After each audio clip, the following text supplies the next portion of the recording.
Hey guys, how are you today? Quick rant before we dive into today's chaos. As some of you might have noticed, YouTube's algorithm has decided I'm not special anymore. Shocking, I know. So now if you don't like, comment, or do a little backflip in the algorithm's honor, this video might just vanish into the void, never to be seen again. Seriously though, even a hi or "this is wild" in the comments helps way more than you think. It tells YouTube, hey, people actually like this channel. Maybe don't hide it from everyone. That can really help push my videos out to a wider audience, not just to my subscribers. So if you enjoy these stories and want to support the channel, that's the best way to do it. Now grab a drink, get comfy, and enjoy the drama. You won't want to miss this one. I hate my stepdad, Kevin. He is one of the most frustrating, controlling, and inconsiderate people I have ever known. Ever since he married my mom, my life has been turned upside down. For context, my parents divorced 3 years ago. Mom and Dad just never got along and would fight frequently. When my parents announced their divorce, I wasn't much surprised. My mom and Dad were never a great match from the start, honestly. They tried to make it work, but there was always tension between them, especially when it came to responsibilities around the house. Although my mom technically stayed at home, she didn't enjoy any of the typical household duties that often come with that role. Cooking, cleaning, or even helping me with homework were not really her priorities, and she made no secret of her dislike for doing those things. Instead, she liked to spend a huge chunk of her time on her phone, trying to build an online following. She considered herself a beauty influencer, always recording or posting something, even though her follower count wasn't exactly impressive. When she wasn't glued to her phone, she spent much of her time and a significant portion of my dad's income going out with her friends. Shopping spree, brunches, or beauty treatments, those were her regular activities. She never really fit the mold of what most people think of as a typical mom. While other parents generally check on their kids' assignments, making sure they are keeping up with their studies, and asking about their daily lives, my mom's primary concern was to only look after herself. She constantly stressed about her appearance, and also expected me to stay thin at all times and put together. It was almost as if she saw me more as a reflection of her own image than as an individual with my own needs. Anyways, after the divorce, both my parents got custody of me, and my time was split between them. Initially, it took me some time to adapt to living between two separate households, and just as I was starting to settle in, my mom met Kevin. She seemed smitten by him from the very first date. In just a few days, they started to officially date, and after a few weeks, Mom made me meet him. Suddenly, this stranger was everywhere, and I was expected to welcome him into our lives with open arms. Now, I wouldn't have had any problem accepting Kevin if he were a decent person, but the reality is, he's not. Right from the beginning, Kevin had these unrealistic expectations. He assumed I would just happily accept him as my new dad, even though he was in my eyes a total downgrade for my actual father. He constantly meddles in my life and seems to seize every opportunity to belittle me. It feels like no matter what I do, he finds a way to criticize or control me.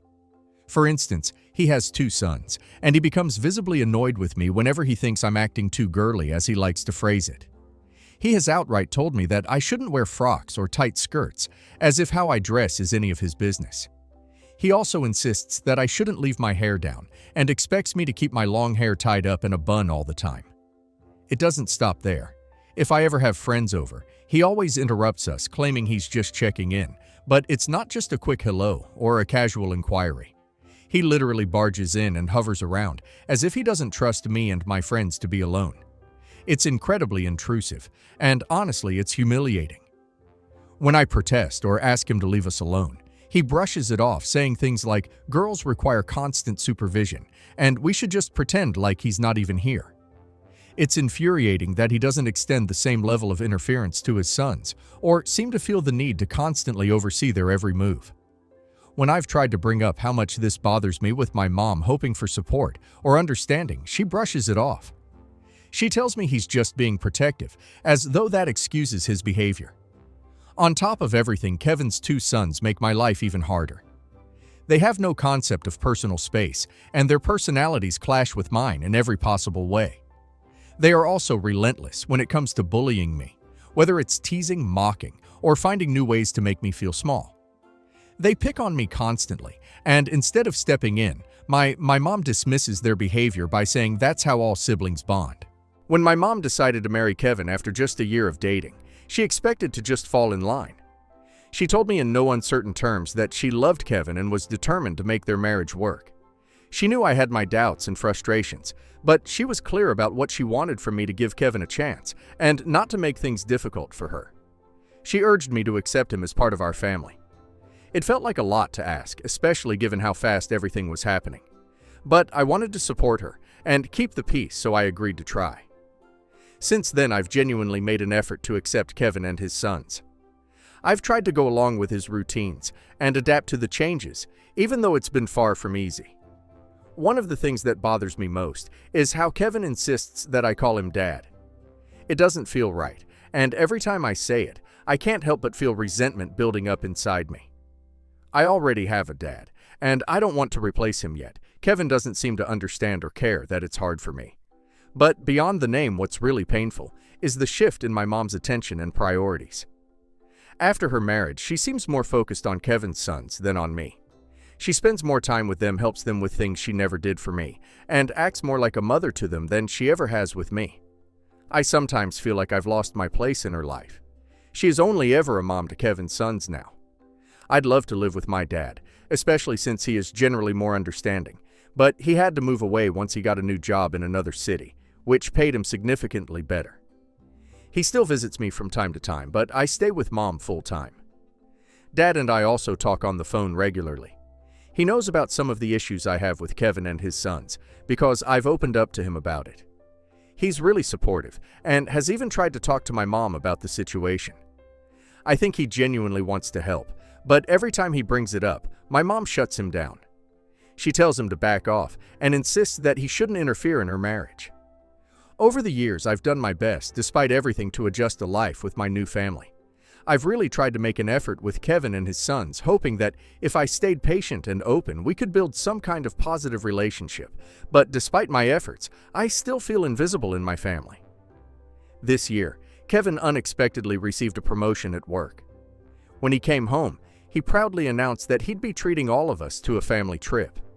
The news had us all excited, especially since it had been so long since we'd gone on a vacation together. He and Mom picked the place and booked tickets and accommodations for all of us. But as luck would have it, just a day before our trip, I got into a car accident with my mom. We were driving home after shopping for a few outfits for the upcoming vacation, when out of nowhere, another car slammed into us from behind. It wasn't a massive collision, but it was enough to throw us off and cause some injuries. My mom was mostly okay, aside from a few scrapes and bruises here and there, but I wasn't so lucky. I ended up with a broken arm and a concussion from the impact. The ambulance was called, and before I knew it, I was being admitted to the hospital.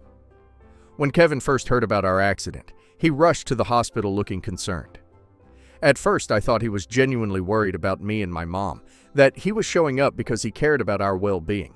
But then he kept bringing up the trip, obsessing over whether or not we'd still be able to go, and worrying that the money he'd spent would go to waste. The doctors eventually informed us that due to my concussion, I'd need to stay in the hospital for a few days for observation. They wanted to make sure I was okay before clearing me to go home, but travel was definitely off the table for me. Kevin looked at me frustrated, as if it was my fault for getting into the accident and wasting his money. Since I had to stay in the hospital, my mom half-heartedly offered to stay back with me. It gave me a glimmer of hope that she'd choose to support me during such a difficult time. However, Kevin was quick to jump in, arguing that since our plane tickets were already paid for, we were already losing money with me not going, and that it wouldn't make sense for my mom to also waste even more money by staying behind. He then turned to me and told me that at my age I should be perfectly capable of staying at the hospital alone for a few days. He pointed out how safe the hospital was with doctors and nurses on call 24/7, implying that I had nothing to worry about. Kevin then went on to insist that once I was discharged, he'd arrange for a babysitter to stay with me at home. I argued with Kevin that I wasn't comfortable staying at the hospital alone or having a babysitter take care of me back home. I begged my mom to stay with me instead. My mom did try to stand up for me, telling Kevin that it wasn't right to just leave me alone in the hospital. She knew that this was wrong. However, Kevin still pushed back.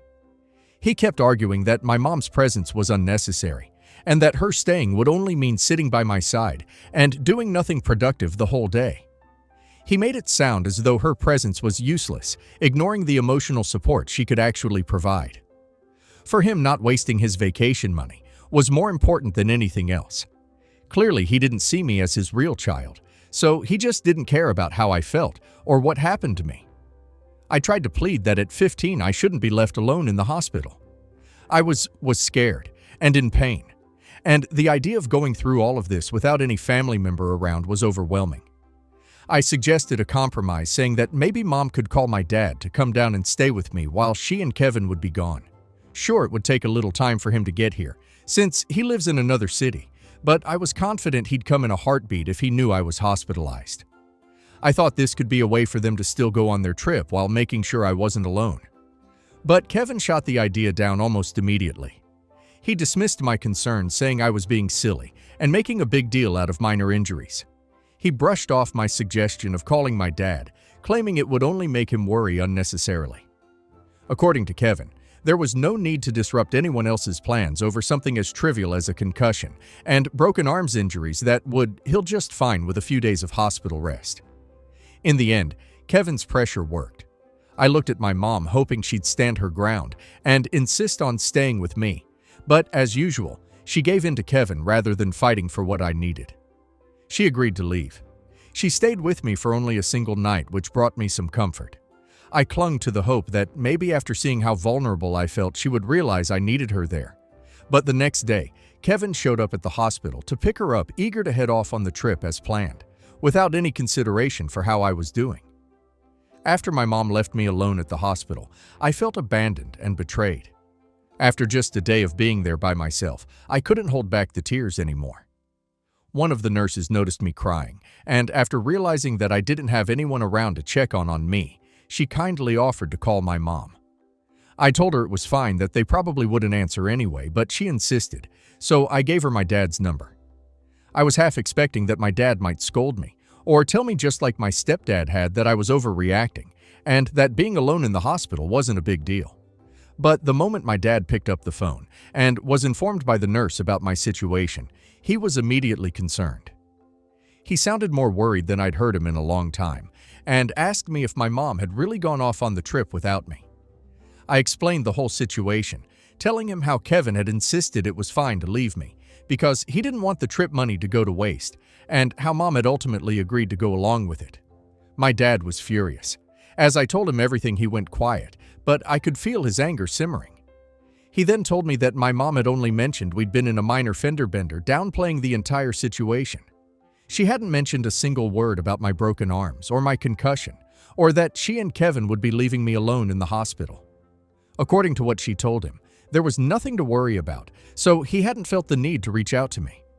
Hearing that Mom had knowingly lied about my situation to Dad made me feel even more hurt and betrayed.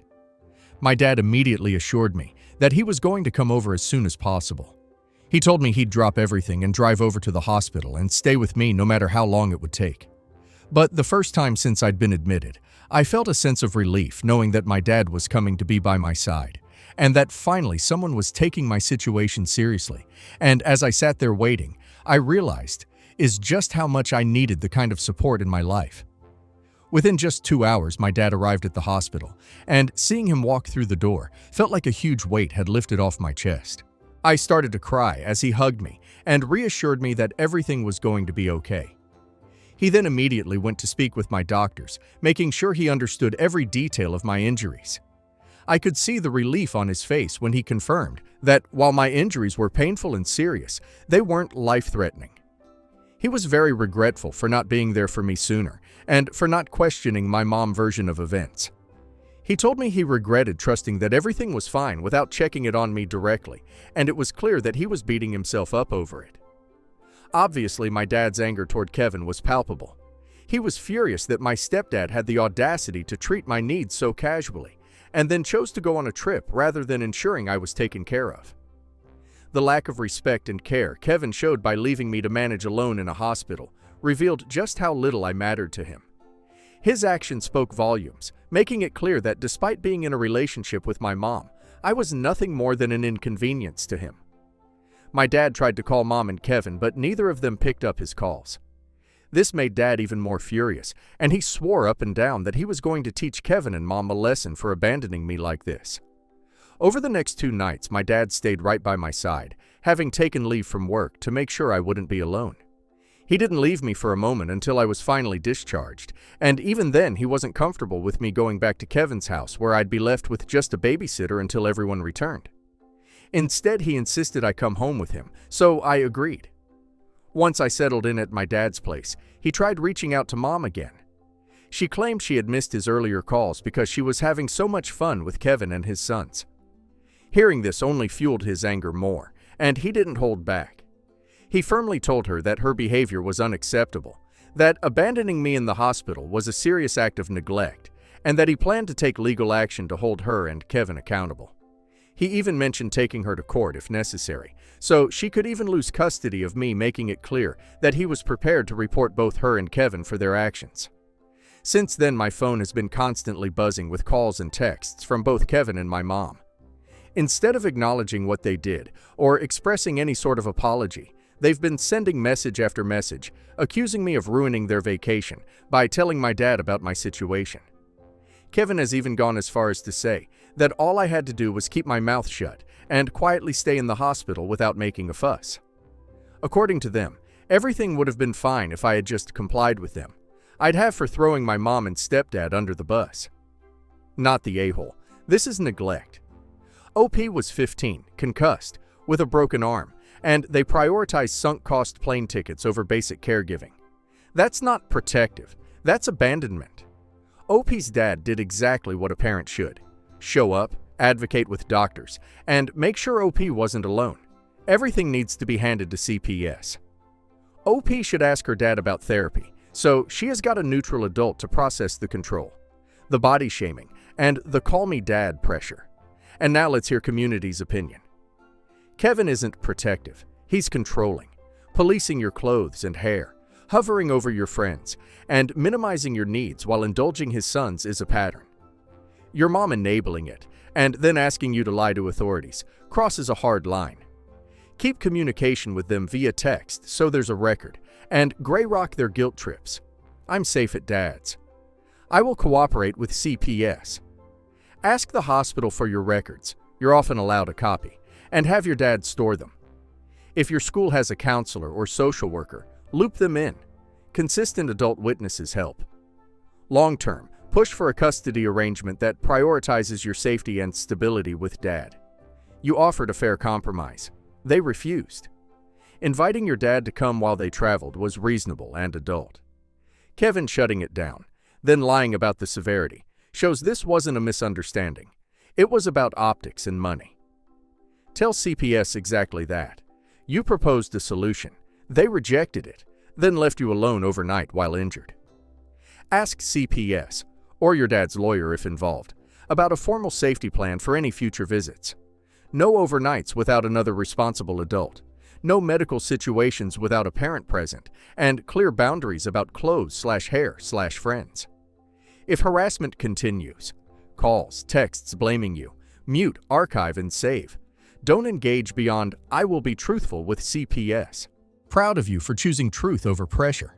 Being asked to lie to protect their image, especially to shield Kevin from potential fallout with his ex, is manipulative. You are not ruining anything. You are reporting facts. Keep building your support system. Dad, trusted family, a teacher, coach, counselor, and a friend's parent who knows the basics. Ask Dad about setting up regular therapy and activities that make you feel like you again. If you must see Mom, Kevin, request public meetups or third-party supervision until trust is rebuilt. And remember, love isn't measured by how fast someone gets on a plane. It's measured by who sits next to your hospital bed. You're doing the brave, right thing. Update. For everyone asking now that I've had some time to think about it and have talked to my dad, I realize that there have been so many times over the years that Kevin and Mom neglected me, and I just let it happen. I stayed quiet hoping things would change, but they never did. It's hard to admit, but I allowed myself to be pushed aside for their convenience, and now looking back, I can't believe I tolerated it for so long. For example, Kevin frequently undermined my relationship with my dad. He would constantly make negative comments about him, saying things like he was a deadbeat or a loser compared to him. This was because Kevin strongly believed my dad wasn't a good husband to my mom, and hence he had the right to bash on my dad. Mom also never asks him to stop. Whenever I have had issues at home or tried to talk to my mom about them, Kevin always dismisses my feelings by telling me that I make a big deal out of things, or I am just too sensitive because I am a girl. He often claims that this is why he is so lucky to have only sons. Kevin constantly shows favoritism toward his sons, even in the smallest day-to-day interactions. He doesn't mind giving them money for any expense they have without hesitation, but whenever I ask my mom for anything, Kevin interrogates me with countless questions. He constantly claims that I am buying unnecessary things and wasting money, even though it's not even the money that I spend to begin with. It's my dad's money, so I'm allowed to spend it however I want. Despite being in the same house, we never spent quality time together as a family. Kevin and Mom would often make plans with his sons and leave me out, claiming they didn't want to bother me or that they wanted to spend some quality time together without me. This often left me feeling abandoned and unimportant. They would go out for dinner or do things that they enjoyed without considering that I might want to be included. This is probably why I was so excited to join them on the vacation, because they rarely ever included me in their plans. Kevin and Mom also don't like to celebrate my birthdays. They always tell me that since Kevin's sons don't make a big deal out of their birthdays, I shouldn't expect much either. It's like they believe that I don't deserve any special attention, just because it's not their way. And when it comes to gifts, I end up getting things that I don't even like, or use, as if they don't care enough to put any thought into what I would actually enjoy. Whenever I was struggling with school, Kevin would say things like, "You're just lazy, that's your problem," or "Why do you even bother with that stuff?" Instead of asking what was going on or offering help, he made it about how it inconvenienced him. Mom, on the other hand, would just stay silent, not offering any comfort or words of encouragement, even though she knew how much it was affecting me. Update 2. So, my dad did report Mom and stepdad to CPS. It wasn't a decision he made lightly, but he felt it was necessary to ensure that what had happened wasn't overlooked. He couldn't just sit back and let them treat me like that, leaving me behind in the hospital without a second thought. When Kevin and my mom returned home, they were contacted by CPS officials. They had to answer a whole bunch of questions explaining the situation, their actions, and their decision. I'm sure it was a wake-up call for them, one they probably weren't expecting, but the authorities agreed with my dad that leaving me behind in the hospital, especially after being injured, was unacceptable. They acknowledged that I had been neglected in a way that put my well-being at risk. Later, my mom called me. She wasn't exactly happy, and I could tell from her tone that she was upset at me. She told me that I had pushed both her and Kevin into a lot of trouble by involving CPS. It felt like she was blaming me for what happened, but I knew I hadn't done anything wrong. She warned me that CPS would be reaching out to me next to get my side of the story. My mom then continued to strongly urge me to lie to the authorities, telling me that if I didn't, then I could end up being taken away from her, and she would lose custody of me. I argued with her that I wasn't comfortable lying to the authorities, and that maybe she should have thought of the consequences of her actions when she abandoned me at the hospital that day. Mom then tried to guilt-trip me, saying things like how she had given me years of her life, and that I needed to show my loyalty to her this time. She made it sound like I was somehow going to betray her by being honest with the authorities, as if I was the one at fault for everything that happened. But what really struck me was when she told me that lying would also protect Kevin and his sons. She explained that the CPS investigation could end up causing problems for Kevin, especially with his ex-wife. His ex-wife might find out and use this as ammunition to make Kevin pay for it. I just shook my head as I realized how my mom seemed more concerned about my stepdad's reputation and her own than about what I had been through. Not once did she ask me how I was doing or if I had recovered. Meanwhile, she continued to beg me, pleading with me to lie and protect her family. I couldn't take her selfishness anymore. I stood my ground and told her in no uncertain terms that I didn't care how this would affect her and Kevin, but I would not be lying to the authorities. I told her that I would be telling them exactly what had happened, and I wouldn't be covering up anything for anyone. If this meant she and Kevin were in trouble, then so be it. They were the adults here. They were the ones who had messed up, so I wasn't going to protect them from the consequences of their actions. My mom yelled at me some more and called me names, but I didn't give in ever. Ever since then, I feel guilty. However, I think I'm doing the right thing. Update 3. It's been almost 2 weeks since my last update. I have talked to the authorities and told them the truth. For now, I will be staying with my dad. My dad has been looking into school, so I can stay with him here permanently. I have to say that it feels nice to live with him. Mom has continued to try to guilt trip me, but there's nothing else that she can do for now. She has been given a warning by CPS. Mom clearly neglected her responsibility to me, and that could not be ignored. CPS has asked her to make significant changes like attending mandatory parenting classes and counseling to address her issues with neglect and her relationship with me. Kevin was also scrutinized, as he had shown a lack of respect and care for me, especially during the hospital incident.